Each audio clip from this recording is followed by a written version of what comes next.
সকাল থেকে রাজধানী সহ দেশের বিভিন্ন অঞ্চলে টানা বৃষ্টিতে ভোগান্তি পৌঁছেছে চরমে।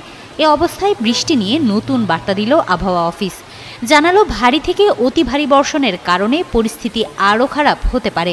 শুক্রবার সন্ধ্যা ৬টা পর্যন্ত দেওয়া পূর্বাভাসে বলা হয়েছে, রংপুর, রাজশাহী, ঢাকা, খুলনা, বরিশাল ও চট্টগ্রাম বিভাগের অধিকাংশ জায়গায় এবং ময়মনসিংহ ও সিলেট বিভাগের অনেক জায়গায় দমকা হাওয়া সহ হালকা থেকে মাঝারি ধরনের বৃষ্টি অথবা বজ্রবৃষ্টি হতে পারে।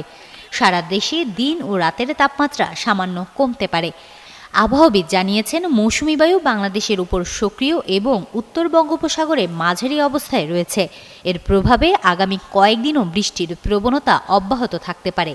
পূর্বাভাস অনুযায়ী শনিবার থেকে সোমবার পর্যন্ত দেশের উত্তর ও পূর্বাঞ্চলের বৃষ্টির প্রবণতা বেশি থাকবে।